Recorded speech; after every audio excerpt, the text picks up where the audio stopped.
Jueves de la 27ª semana del tiempo ordinario. El Evangelio es tomado de San Lucas, capítulo 11, versículos del 5 al 13.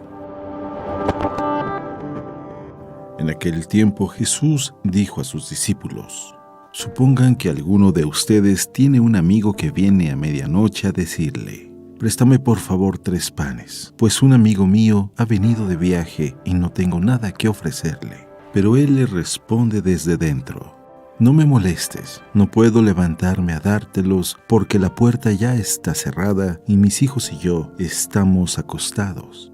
Si el otro sigue tocando, yo les aseguro que aunque no se levante a dárselos por ser su amigo, sin embargo por su molesta insistencia, sí se levantará y le dará cuanto necesite. Así también les digo a ustedes: pidan y se les dará, busquen y encontrarán, toquen y se les abrirá. Porque quien pide recibe, quien busca encuentra, y al que toca se le abre.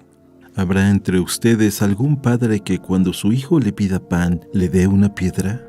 ¿O cuando le pida pescado le dé una víbora? ¿O cuando le pida huevo le dé un alacrán? Pues si ustedes que son malos saben dar cosas buenas a sus hijos, ¿cuánto más el Padre Celestial les dará el Espíritu Santo a quienes se lo pidan? Palabra de Dios.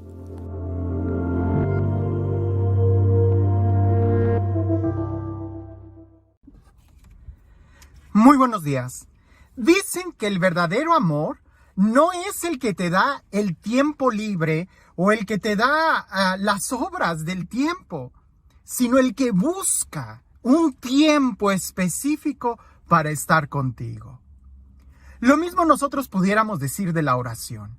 La oración, la verdadera oración, no es la que hacemos cuando nos sobra el tiempo o cuando le estamos dando a Dios las obras de nuestro día, ya cuando termina la jornada, justo antes de dormir. No me malinterpretes, claro que hay que orar antes de dormir y en el tiempo libre, pero la verdadera oración, es decir, la oración que va a cambiar nuestras vidas, es aquella que verdaderamente tiene un lugar importante en nuestro horario. Hoy en el Evangelio, Jesús nos va a hablar de la oración, no precisamente en qué hacer directamente cuando estamos orando, sino más bien en la perseverancia de la oración, en insistir. Jesús nos da unas parábolas en este texto. Una es la de aquel amigo inoportuno que llega en la noche y le está pidiendo a su vecino: hey, dame un pan porque llegó una visita y no tengo nada que ofrecerle. Jesús dice: les aseguro que si esa persona no les da el pan por su amistad, se los dará para que deje de molestar. Claro está que la oración no es una molestia. El insistir en la oración no es estar molestándole a Dios. Y por supuesto que nosotros no somos amigos inoportunos en cierta hora. Lo importante aquí de la oración es en insistir, en continuar orando, cualquier momento, pero con insistencia. Otra forma en la que Jesús está tratando de explicar a sus discípulos sobre la oración es enseguida en este evangelio. Y me gusta mucho la forma en cómo lo hace, porque ya hemos dicho que la oración es platicar con Dios. Santa Teresa de Ávila dice que orar es platicar con quien sabes que te ama. Entonces no vas a platicar cosas superficiales con aquel que sabes que te ama. Y San Juan de la Cruz dice que la oración es la conciencia de la presencia amorosa de Dios en tu diario vivir. Para San Juan de la Cruz las palabras hasta sobran. Parece que es solamente un estar consciente de que Dios me ama y que está aquí y ahora todo el tiempo. Pero volvamos a lo de Jesús. Cuando Jesús está definiendo la oración, Jesús utiliza 3 verbos. Y me gusta mucho cómo los menciona. Orar es pedir, llamar y tocar. Aquel que pide, recibe. Aquel que llama, se le contestará, y aquel que toca se le abrirá. En la oración habrá momentos en donde nosotros tendremos que llamar. En la oración habrá otros momentos en donde tendremos que tocar, donde tendremos que pedir. Es decir, la oración internamente, si pudiéramos hacer una radiografía de cómo está el espíritu, cómo está el alma en el momento en que tú estás orando, se está ejercitando, está haciendo mucho ejercicio, se mueven muchas facultades interiores del ser humano, la voluntad, las emociones, la imaginación, todo entra en juego. No es algo pasivo, hay mucha actividad. Y ciertamente para algunos dirán, es que, no sé, podemos pensar a lo mejor en el rosario. Para algunos pensarán que el estar rezando el rosario no tiene mucho sentido. Pero tiene mucho sentido en el momento en que cuando tú estás orando, cuando tú estás repitiendo algo, puede en realidad hacer la diferencia. Te pongo este ejemplo. Si tú vieras a través de una pared de cristal un gimnasio, quizás verías a los que están adentro, que están duro y dale con una mancuerna, o que están en una caminadora tratando de correr y no se mueven del lugar. Tú dirías, están perdiendo el tiempo, no se están moviendo. Pero en realidad no están perdiendo el tiempo, se están ejercitando y ellos son los que están cambiando. Quizás el exterior no cambia. Aquel que está corriendo, que está trotando en la caminadora, no cambia el exterior. El exterior él sigue estando en el mismo salón, corriendo en la caminadora. Quizás el que está allá afuera, corriendo en el parque, sí, el exterior le está cambiando, el paisaje le cambia. Pero la persona interiormente está cambiando mucho cuando está haciendo ejercicio. Nosotros deberíamos de mirar esto cuando estamos orando. Quizás aparentemente tú no te das cuenta que el exterior está cambiando. Quizás los problemas cotidianos de la vida siguen siendo iguales. Pero el insistir en la oración a ti te cambia. Y si tú te haces más fuerte, eventualmente será muy fácil sacar adelante cualquier propósito. Cualquier dificultad será fácil cuando tú estás fuerte.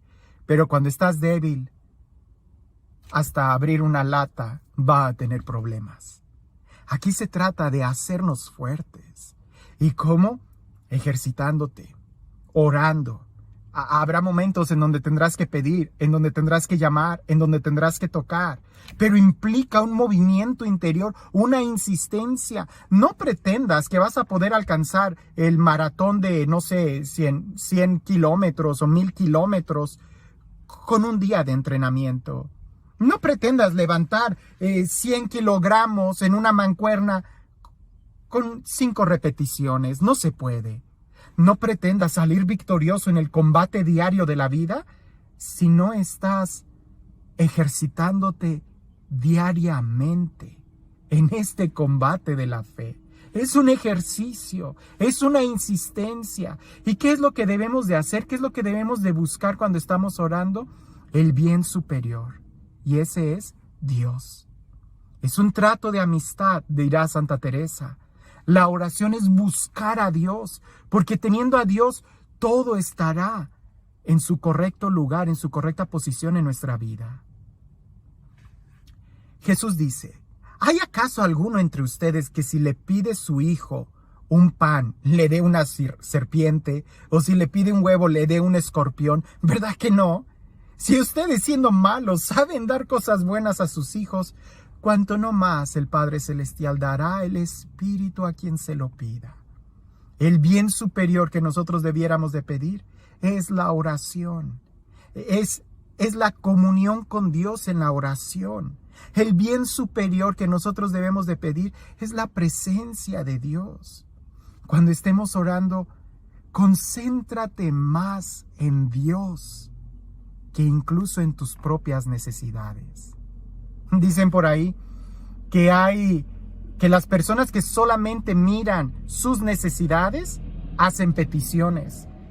Que las personas que ven las necesidades de los demás hacen una oración de intercesión. Pero que las personas que están mirando a Dios hacen una oración de alabanza, de adoración. Nosotros debemos de buscar el grado más íntimo en la oración y eso es conocerlo a Él, tratarlo a Él, recibir el amor que Él nos da. Eso es lo que nos va a transformar. No le pidas cosas materiales y no te estoy diciendo que esté mal. Sí, hay que pedirle a Dios todo lo que necesitemos con confianza. Pero lo que más debemos de buscar es a Él. Jesús dirá en otro momento en el Evangelio, busca primero el reino de Dios y su justicia, y lo demás vendrá por añadidura. Cuando nosotros buscamos primero a Dios, todo lo demás vendrá por añadidura en nuestra vida, pero hay que buscarlo a Él, primero a Él, y nos daremos cuenta que todo lo demás no solamente es secundario, sino que al lado de Dios es casi nada. Busquemos a Dios, confiemos a Dios, perseveremos en la oración, que ahí va a ser donde nosotros vamos a encontrar las verdaderas fuerzas para luchar cada día. Cuando tú conoces a este Dios, que es eterno, que es todopoderoso y que es lleno de amor, lleno de misericordia, cuando lo conoces y te sientes amado, te das cuenta que los embates de la vida no son en realidad tan difíciles. Es algo tan simple al lado de lo más importante, que es el amor de Dios. Nuestra preocupación en la oración debiera ser solamente buscarlo a Él. Y este Dios, el Dios del amor, el Dios de la vida, el Dios de la gracia, el Dios que busca tener una comunión con nosotros, que sea Él quien el día de hoy te bendiga, en el nombre del Padre, del Hijo y del Espíritu Santo. Se trata de un trato de amistad en la oración, de buscar un tiempo específico, no las obras de nuestro tiempo. Cuentan, me parece que es el padre San John Vianney, quien en una ocasión veía a un campesino que siempre iba al templo a la misma hora y duraba mucho tiempo y se iba y regresaba al día siguiente y duraba una hora y se iba y regresaba y se ponía aquel hombre de rodillas frente al sagrario. Y San John Vianney pensaba que grande sería su pecado o grande sería su necesidad por insistir tanto en la oración, que se acerca y le dice, hombre, ¿qué tanto es lo que le pides a Dios? Y él le dijo, no le pido nada. Le dice, bueno, entonces ¿de qué hablas con él? Y aquel hombre campesino le dice, no, padre, tampoco hablo con él. Y San John Vianney se sorprende y le dice, pero te veo haciendo mucha oración. Entonces, ¿qué haces cuando oras? Y aquel hombre dice, yo lo veo y él me mira. Eso es suficiente. Cuando nosotros nos damos cuenta en ese momento de la oración que Dios nos mira todo el tiempo, ¿qué mal podemos temer? ¿Qué mal nos podrá hacer daño si en Él está puesta nuestra confianza? Que tengas un excelente día.